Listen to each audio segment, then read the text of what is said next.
Are you ready for next level growth in your business? Welcome to the Millionaire Maker Show, where we pull back the curtain on the exact strategies, tools, and mindsets that build million-dollar empires. If you're hungry for more time, more freedom, and a whole lot more impact, you've come to the right place. Buckle up, because we're about to ignite your business journey. Now, here's Lindsay.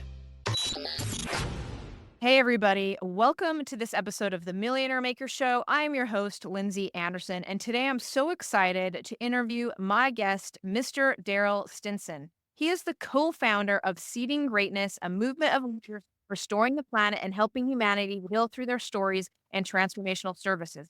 Darryll's going to talk to us about how to leverage your speaking opportunities, how to get more speaking opportunities, and all about the world of speaking. He is a former Division I athlete. He overcame multiple suicide attempts to become a multiple best-selling author and a 2-time TEDx speaker with more than 2 million views. He is accomplished. He is an expert, and I'm so excited to interview him on the show today. Welcome, Darryll. So glad you're here. What up, what up, what up? Glad to be here. Did I miss anything? You're an impressive guy. Oh, man. I don't know how much to tell people. I think people can hear my voice and know if we're supposed to connect, have further conversations, whether that's professional, personal. You connect with who you resonate with, your vibe, attracts your tribe. So I don't feel the need to, go through a bunch of stuff, but there's tons of stuff that might be pertinent to people. So we'll get into the convo. I do have this question around the former Division I athlete. Yes. What did you play? Tell me just briefly about that. Played football primarily. I went to college to play both football and basketball. I was ranked top 100 my senior year in high school in both. I was 79th in basketball, and I don't know, it depends on what rankings you read, anywhere between 20 to 70-ish in football. But earned a full ride scholarship to play football and basketball at Central Michigan University. Only ended up playing football because that was much better early on than they thought I was going to be. And they didn't want me to get hurt playing basketball and football, paid my scholarship. Central Michigan University, head coach Butch Jones, we won a MAC championship there and was ranked 23rd in the nation, 2009. Lots of great athletes to come out of that program. Number 1 draft pick, Eric Fisher, Antonio Brown, Dan Lefevre, some Super Bowl winners. So really one of a championship team, probably top 2-3 teams to come through Simpson. Wow, that is so cool. I love that. So you are a professional athlete, but let's fast forward. What would you say you're known for now? Man, my vulnerability on stages and my ability to help other people to share vulnerably without trauma dumping, without, being emotional for emotional's sake, in a way that results in growth in their business and transformation for the audience that they speak to and themselves. I can get into this a lot, but one of the things I talk about is, the 3 realms of speaking. Okay. Knowledge, doing, becoming, right? To know, to do, to become. So there's people who teach what they know. This is kind of like I consume information. I give you best practices of what I consume. There's people who teach what they do. That's realm number 2. I'll show you more of how I'm implementing this in my life. I might, teach you what I'm doing in my life. And then there's teaching who you are. This is your essence. And the best way I know how to explain the 3rd realm to people is that we understand in leadership development and mentorship that proximity is power, and that some things are caught and they're not taught. So speaking in the realm of who you are is giving people the power of mentorship without the proximity. Okay, can you be a little bit more specific? So are you saying when you're doing speaking, the most powerful type of speaking is the becoming who you are? That's the kind of speaker you want to be, because you can make the same impact through your words as if you were sitting next to somebody. Yes, because it has that depth of insight and wisdom and reflection. But in order to have that potency in the communication, you have to have that depth of reflection in the practice of your own becomingness. You have to have an awareness of what you're doing in practice and how you're responding in all areas, financially, psychologically, emotionally, socially, because that's what creates the potency that can only be caught in proximity of mentorship. That now, because of your reflection and connection and awareness of the process you've gone through, you're able to share that potency from stage with others. Those are the most powerful talks. Those are Yep. the ones that are really going to make the big impact. And that's what you teach people is Yep. this. Wow. Yes. Okay. So you had a TEDx speech, 2 million views. Is that right? What was that? And like, what was the secret sauce there? Oh man, the best marketing tool for a viral speech is a great speech. Yeah. No, And well, it's interesting because the number of people who I get who are seasoned speakers or they have enough repetitions, they've done enough podcasts, maybe they were a teacher for 15 years. They're like, I'm good. I know how to speak. I know how to say. I just want the opportunity. And it's like, okay, problem number one. Think you're more ready than what you are. yeah. Okay, that is a specific thing. It's like, yeah, you might be further along than maybe the average communicator, but TED is a specific talk. And regardless of your level of skill, it's still like signing up for a Boston Marathon. You can just get up there and just give the normal keynote that you give, but your results won't be exceptional in most cases. And so you got to take yourself through an actual process of creating your speech. So, man, again, it's a 6-month process we bring clients through. I can a couple of pointers in that to self-initiate. Let me Yeah. just clarify something really quick. Yep, go So for it. you're talking about getting on the TED stage, and you're like, even if you are a speaker and you're on all the stages and doing all the speaking, TED itself, because it's like all nuanced. Like if you want a successful TEDx talk, like it's not what you're used to. There's some nuance here, and you're Yeah. going to share with us some tips around the nuance. Is that right? Exactly. Okay. Exactly. But I don't give me the tips yet, Darryll. Okay. I want to know this first, because I know that you're a seasoned speaker yourself. Because we're talking to business owners here, people who need more high quality leads. Yeah. Do I pick a regular stage, or is TED the stage for more leads? Both. TED's like there's farming and hunting in business. TED's like a farm. Okay. Like a long-term, and I say long-term play, but I got 2 million views in 2 years. So it really wasn't like 10 years, but it's not necessarily short term. It's like I'm on a stage, like I'm going to be speaking on Monday to 500 people.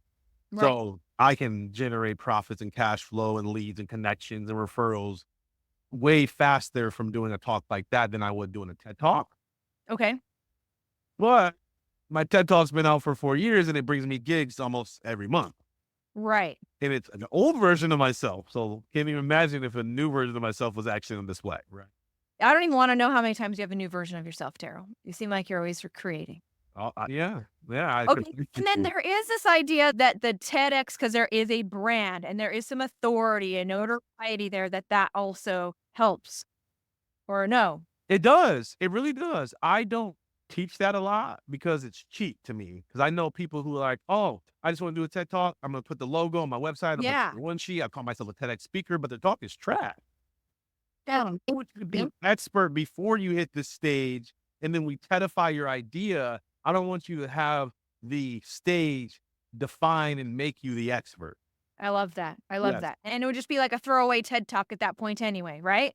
Well, you can leverage it. It wouldn't be throwaway by any degree. You can leverage it. You can put it on your website, put it on your one sheet. You can call yourself a TEDx, open up doors for you.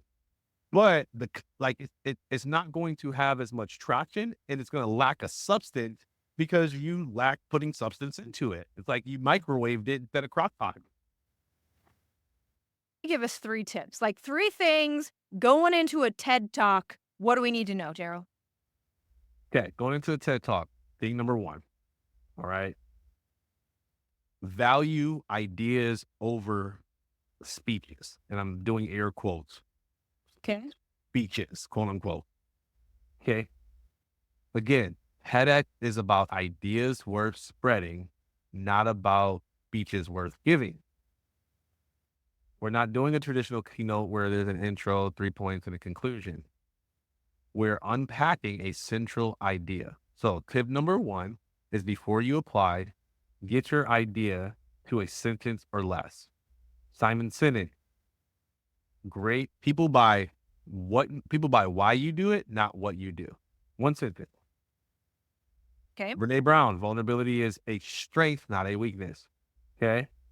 Darryll Stinson, rejection is projection or protection. It's in a single sentence, and it's an idea that over the course of 18 minutes or less, you unpack it layers and layers and layers. If everybody listening could get that one thing, I promise you it'll set you apart and put you easily in the top 10%. The other thing I do is I have my own TEDx stage that we host out of Metro Atlanta. We had over 1,000 applications this year. So I literally thumbed through application, me and all the team. But I looked through it. I read every one to a degree. The ones that I could not tell what their idea was in a sentence or so, or like the first 10 seconds of the video. It's like, if it didn't seem clear, if you confuse, you lose. And they lost me. Mm-hmm. So I was like, I don't know, next. Yep. That seems like a lot of work. Next. Seems like It's not here. Like, I'm not marketed to at this point. Right. Yeah. Right. Exactly. So get really good at communicating the idea, not the tips, not the pointers, the idea. I'm saying this. This is important, guys. This is very important. People hear this and it goes, they shake their head. They go, yeah, I get it. And then they send me an email with their idea and it's a speech outline.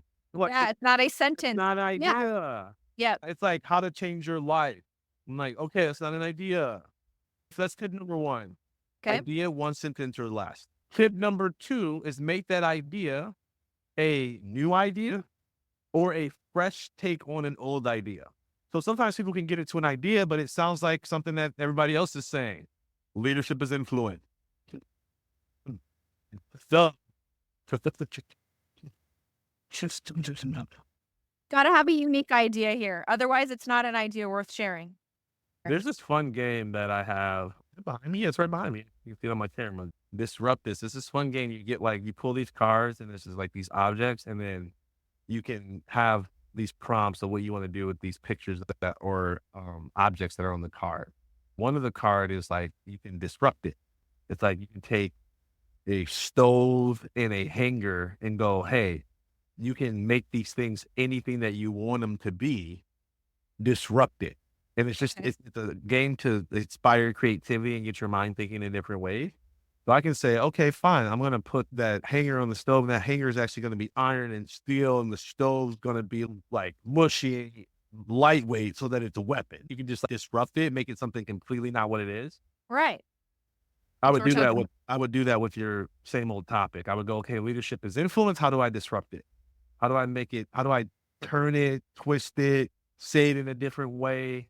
That more than say it in a different way, how do I look at it from a different lens that can be globally helpful for people?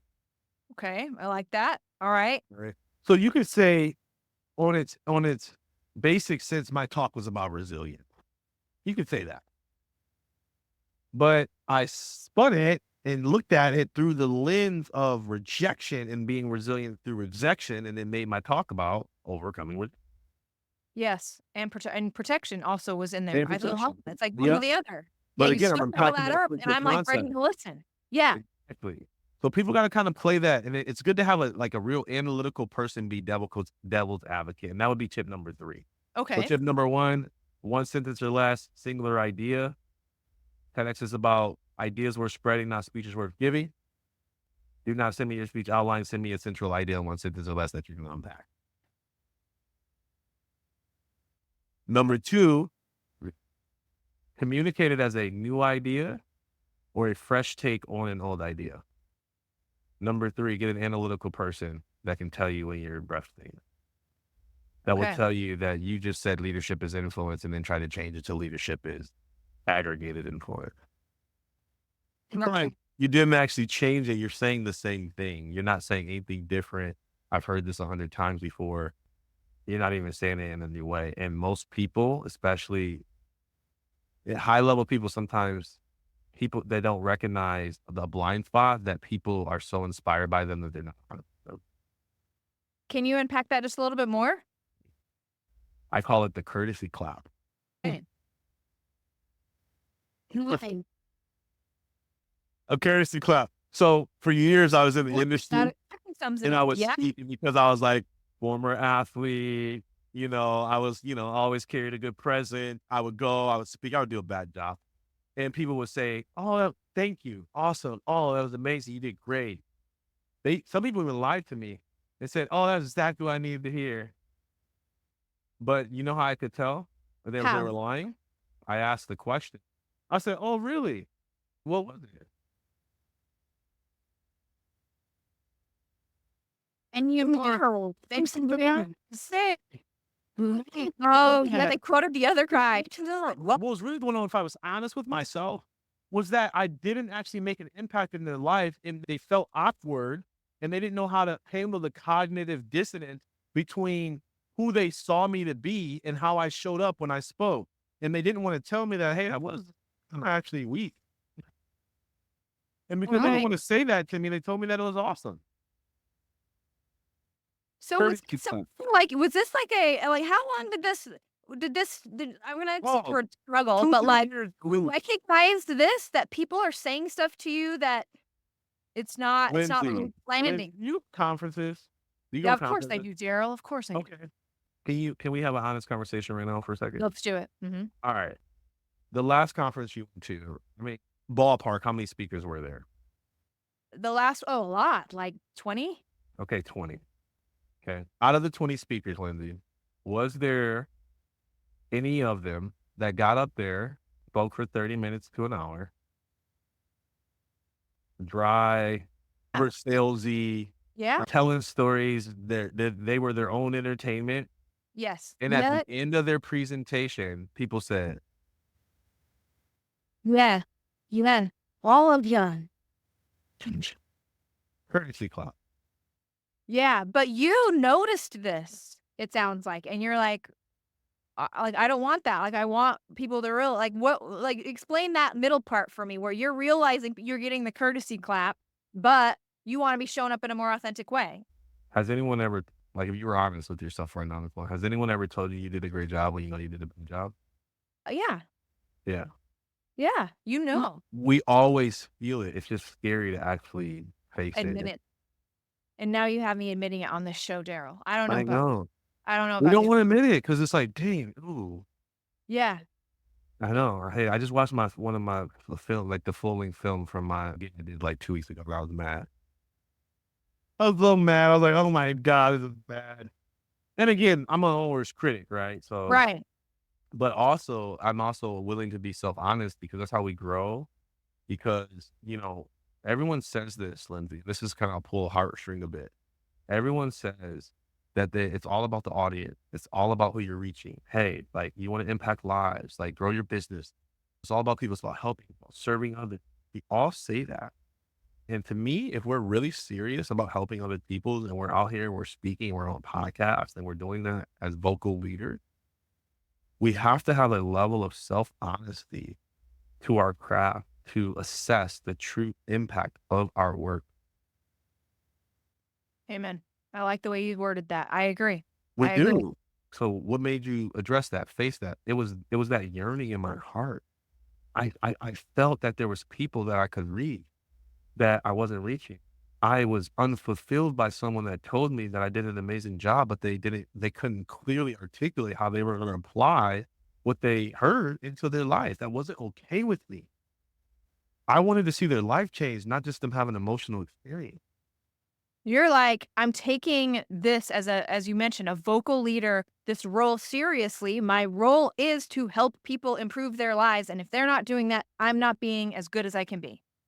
So I got to be honest with myself because that's the only person who can change. Tara, that's good stuff right there.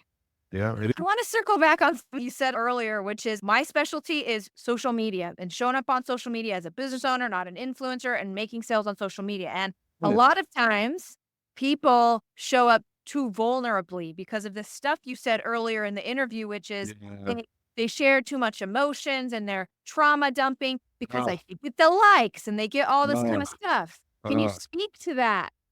Stop it. It's nasty, dirty. We all can sense it. We feel it. Stop it now. How do you know if you're, because Brene Brown, which you brought up, she talks about being vulnerable. And so, you hear it worded as Here's my experience. not your wounds, but what is it? Lack of people willing to be honest, like I just was with you and asked you the hard question. We are afraid to be in a relationship like that because if I start having conversation with Lindsay like that, guess what Lindsay's going to do? Lindsay's going to start having conversations with me like that.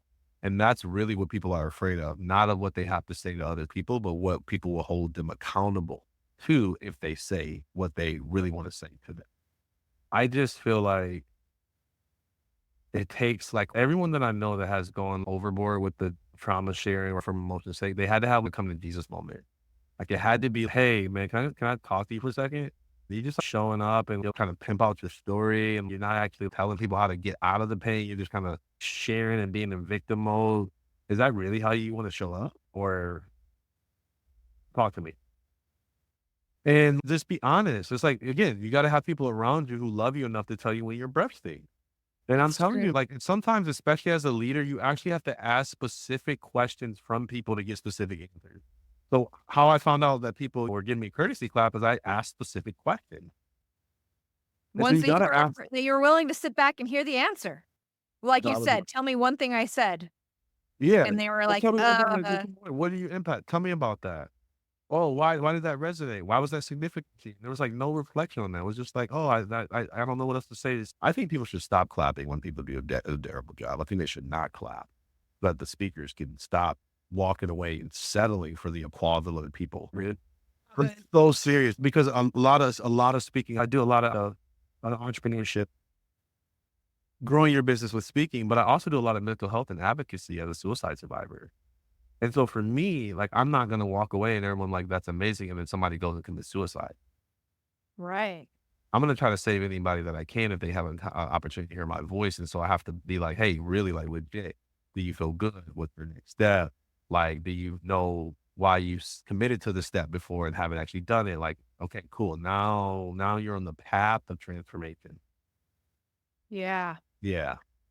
Okay. Okay. So back on the vulnerability. So when I'm prepping my talk and you say, it has to be part of me, that's going to be the most powerful talk is when I'm showing up being. So how do I work in some of these historical stories about me without the speech becoming about me and me also being vulnerable? Like what's Okay, the, cool. Thank you. I mean, I love it. Interview me some more. I like this. We have the good combos. I love it. All speakers love being interviewed. We say it's easier to you guys are interview. so good at it. Well, it's easier to be interviewed than it is to sometimes speak because you feel like you got to perform to a level, right? Yes. So hold on. What's the question? It was thread the needle between I need to share personal stories about me. How does it not Yes. become about me? And I can still be vulnerable, but not like too vulnerable. Okay, stop. So the story is about you. And listen, okay. Listen to this whole sentence. You ready? It's about you. It's for others. Here's the part I want everybody to hear. And it's for you. No, I was surprised by that. I know. And some people are so offended by the first part that they don't listen to the rest. They're like, it's not about me. I'm like, no, it is about you. It's your story. Stop acting like it's not about you. It's their story. And stop resisting your story. Because here's what I would say to people. Does everyone have a story to tell? Yes. Does everybody's stories matter? Yes. That includes you. Your story matters. Because Okay. if it was about somebody else's story, you would want to hear about their story. Don't you care about other people's stories? Yes. Okay, so get out of the trap and all the mental and the false humility of like, not about me. It is about you. It's for them though. So if I'm talking about when I was depressed and suicidal and thinking about ending my life, when I talk about me, I'm doing it for the sake of other people. And that requires two things. Number one, it requires me to make sure that I'm giving moments that is applicable to people. Okay. Okay. So as an example, when I tell people that I was cut off from my emotion, I did not know how to express, so I suppress. That's about me. Now I got to make it for them and say, hey, everybody repeat after me. Say, whatever you don't express, you suppress. Okay. Take 15 seconds, right? Areas where you want to say something, but you have chosen not to. In work, in relationships, in business. So Okay. being able to take your story and broadening the context so it applies to everybody in the audience. Yes. Yeah. Okay. And then if you're teaching in round 3, the next part of it is a byproduct. It is about you, for them, for you. Okay. So maybe It's a byproduct because now I say I can tell where people are limited in their life based upon where they're limited with their lips. And so you getting more free about what you're communicating and being more okay with communicating it and communicating it in a more empowering way where you're not a victim because you're taking it about you and making it for them. Now you're benefiting from it. You're benefiting. I'm not trapped by the limitation of it being inside of me anymore. I've expressed it. Now I've grown. The other thing is now you get to experience. We say, hey, your test will become your testimony. Your pain will become your power. Your mess will become your ministry. The way that that actually happens isn't by us trying to bypass it psychologically and say, you know what? Everything happens for me. You know what? Like everything happens for a reason. It's not pseudo spiritual. It's actually very practical. My pain becomes my power when I share my story with somebody else and their life changes because of a pain that I was in. Wow. How do I know what to share and how much to share? It depends on the audience. I share in direct proportion to the pain that the audience is in. So when I'm speaking to addiction recovery communities, I go more into the addiction vulnerability of my story. When I'm in corporate, I go into different vulnerability. I talk about the insecurities in working as a leader and the struggle to be my authentic self or to lead courageously. So how much to share and what to share depends on the pain that the audience is in, because the purpose of you sharing your story is first for them, then for you. You always got to watch the context there of the Yeah. audience. Okay. Darryll, Okay. I loved this conversation. I have one more question for you because we're Please, almost please. out of time. I'll be And sure. you are extremely talented. You've been a lot of places. You do a lot of things. What's one thing you wish you would have known before you got started? Wish I would have known how my subconscious belief affects my behavior. I wish I would have known that way earlier because I would have got out of my own way far sooner. Okay. Can you just expound on that just briefly for those audience Subconscious members? belief, okay? What's operating in the background of our mind, the operating system that runs our life, the traumas that we have that influence our behavior, they're so ingrained in our psychology and our behavioral patterns that we are often unaware of it. Right. Autopilot. Autopilot. Okay. So any level of cognitive behavioral therapy or conscious coaching will help you to start to see, hey, the fact that you have problem quoting sales isn't because you're bad at sales, it's because you were broke growing up and you feel like you're unworthy of what you're asking for. And so in order for you to actually get better at high ticket sales, it's not about you learning how to overcome objections and sales tactics. It's actually about you going back, loving that former version of yourself, giving that version of yourself what you wish you would have received, so that by doing stuff, you have enough self-confidence and worthiness to now you're open to that at a high ticket sale, as an example. Well, Darryll, what a great interview. Thank you so much for sharing your expertise. Before I let you go, I'm going to turn the time over to you. Let us know how to find you and anything else you want the audience to know. Any platform, Stinson Speaks, man, I'm super approachable. You can also go to my website, darrylstinson.com, it's in the show notes and all that type of stuff. Reach out to me, man. We host events usually every 4 to 6 weeks. Prices ranging. We even have free events. Just tap into the community, see who we know that we can help. My mentor told me that one of the things that he wished he would have done more is ask for help. I think people are suffering because they think that they have to do it alone and they don't. So reach out to us and we can support you. I love it. Thanks, Darryll, for being a guest. Thank you. Thank you so much for listening to this episode of the Millionaire Maker Show. A big thank you to Darryll for sharing all of his expertise and knowledge on today's podcast. We had such a great time during this interview. Don't forget to sign up for my upcoming workshop. If you want to know how to generate more high-ticket sales with social media, all you need to do is head over to lindsayaa.com. Thank you so much for listening to the show. Cheers to you and your success. That's a wrap for today's episode of the Millionaire Maker Show. If you love this episode, don't forget to subscribe, leave a review, and share how you're leveling up your business. Want more? Connect with Lindsay Anderson and get the tools you need to crush your goals at lindsayaa.com. Until next time, keep pushing, keep growing, and turn those business dreams into reality.